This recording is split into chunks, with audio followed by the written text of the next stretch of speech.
Hey everyone, welcome back to my rich mill channel. तो आज मैं चावल की ऐसी रेसिपी लेकर आई हूँ जिसे आप आसानी के साथ बना सकते हैं। इसमें आपको ये टेंशन नहीं होने वाली है कि आपको चावल अलग से पकाने हैं या कितने चावल पकने चाहिए। और जब आप इस तरीके से चावल बनाएंगे तो बिल्कुल बिरयानी वाला टेस्ट आपको मिलेगा। तो आइए बिना किसी देरी के रेसिपी को स्टार्ट करते हैं। तो सबसे पहले मैंने चावल भिगोए हैं। यहाँ मैंने बासमती चावल का इस्तेमाल किया है और स्टार्टिंग में ही हम चावल को भिगो देंगे। तो यहाँ मीडियम वाली कटोरी ली है और उसी से मेज़रमेंट मैं करूँगी चावल और पानी कितना डालना है। तो आप ध्यान रखिएगा, मेज़रमेंट के लिए आप एक कटोरी सेट कर लीजिए, उसी से चावल लीजिएगा। और यहाँ मैंने मीडियम साइज़ के 2 आलू मोटे मोटे काट के अच्छे से धोकर और यहाँ हम इन्हें फ्राई करेंगे। तो फ्राई करने के लिए मैंने मस्टर्ड ऑयल का इस्तेमाल किया है और जब अच्छे से हमारे आलू का कलर चेंज हो जाएगा तो हम इन्हें निकाल लेंगे एक प्लेट में। तो एक बार इस तरीके से आप बनाइएगा, इसका टेस्ट बहुत अच्छा आता है जब हम इस तरीके से सब्जियों को फ्राई करते हैं। तो आपके पास जो भी सब्ज़ी हो आप उसका इस्तेमाल कर सकते हैं। और अब मैंने बड़े बड़े पीसीज यहाँ गोभी के ऐड किए हैं। गोभी को भी पहले अच्छे से वॉश कर लिया है और उसके बाद यहाँ काट के फ्राई करेंगे। तो गोभी और ब्रोकली इन दोनों को पकाने में मतलब फ्राई करने में ज़्यादा टाइम नहीं जाता है, बहुत जल्दी से पक जाते हैं। तो इस तरीके से आप फ्राई कीजिएगा, 1 मिनट भी नहीं लगेगा, ये बहुत अच्छे से फ्राई हो जाएंगे। और इन्हें भी हम प्लेट में निकाल लेंगे।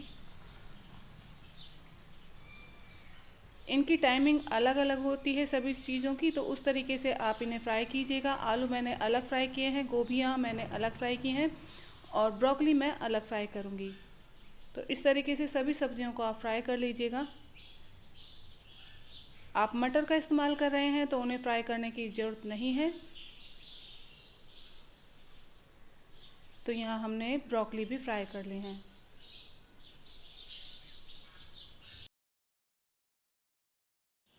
आप यहाँ मशरूम भी ऐड कर सकते हैं, बीन्स वगैरह डाल सकते हैं। तो जो भी आपको सब्ज़ी पसंद हो यहाँ ऐड कीजिएगा।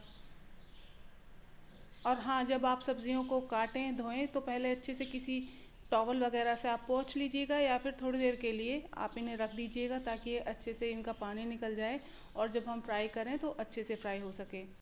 तो सब्जियां फ्राई करने के बाद जो तेल बचा है उसमें से मैंने थोड़ा सा तेल यहाँ ऐड किया है कुकर में।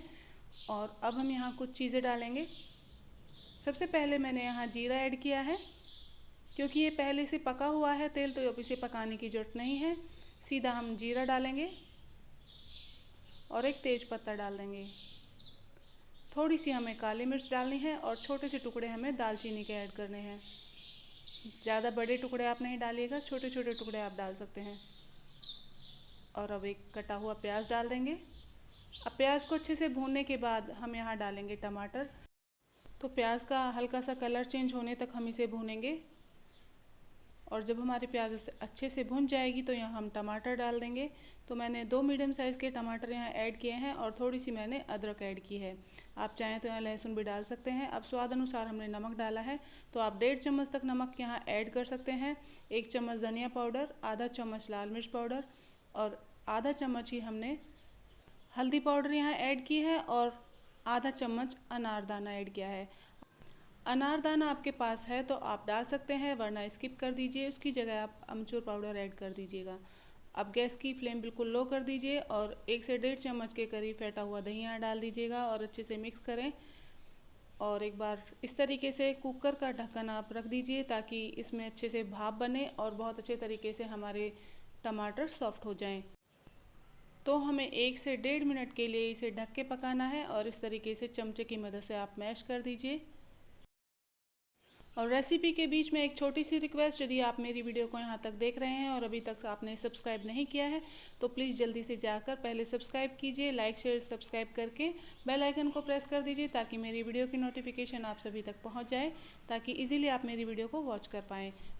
तो हमें वड़ियाँ पहले गर्म पानी में सोक कर लेनी है 15 मिनट के लिए। उसके बाद इसे स्क्वीज़ कर दीजिए और यहाँ ऐड कर दीजिए। मैंने जब चावल भिगोए थे उसी टाइम पे मैंने मंगोड़ियाँ भी भिगो दी थी ताकि अच्छे से सोक हो जाए पानी में। तो अगर आप गर्म पानी में सोक करेंगे तो जल्दी से ये सोक हो जाती हैं। तो इन्हें अच्छे से भून लेंगे 1 मिनट के लिए। आप अगर इन बड़ियों को खाना पसंद करते हैं तो आप यहाँ डाल दीजिएगा, बहुत ही अच्छा टेस्ट आने वाला है। वैसे आप स्किप करना चाहें तो इन्हें अवॉइड भी कर सकते हैं। बाकी एक बार इस तरीके से आप ज़रूर बना के देखिएगा, आपको पसंद आएगी ये रेसिपी। तो अब हमने जो फ्राई की हुई सब्जियां थी उन्हें ऐड करेंगे और उन्हें डालने के बाद हम यहाँ डालेंगे चावल। और चावल डालने से पहले एक बार इन्हें अच्छे से मिक्स कर लेते हैं ताकि सारी सब्जियों में मसाले अच्छे से आ जाएं। तो ये चावल जो मैं बना रही हूँ इसमें मैंने सारी सब्जियां ऐड की हैं, जो भी आपके पास हो आप यहाँ डाल सकते हैं। पनीर का इस्तेमाल आप कर सकते हैं, बड़ियाँ मैंने यहाँ ऐड की हैं। तो ये एक कंप्लीट मील आप इसे बोल सकते हैं और बनाने में आसान है। स्पाइसेस आप अपने हिसाब से कम या ज़्यादा डाल सकते हैं। अगर आप बच्चों के लिए बना रहे हैं तो इतना ही डालिएगा मसाले, ताकि वो भी आराम से खा पाएँ। आप इन्हें बच्चों के टिफ़िन में, डिनर में कभी भी आप इन्हें बनाकर दे सकते हैं। बहुत जल्दी से बन के तैयार होती है। अब यहाँ मैंने चावल का पानी निकाल के और यहाँ चावल डाल दिए हैं और जिस कटोरी से मैंने चावल लिए हैं उसी कटोरी से मैंने 2.5 से 3 कटोरी पानी ऐड किया है। अब आने देंगे 3 सीटी और उसके बाद चावल को सर्व करते हैं। तो फाइनली हमारे चावल बन के तैयार हो गए हैं। आप यहाँ देख सकते हैं, बहुत ही शानदार लग रहे हैं देखने में और खाने में भी उतने ही टेस्टी हैं। अभी मैं आपको दिखाती हूँ, ये देखिए।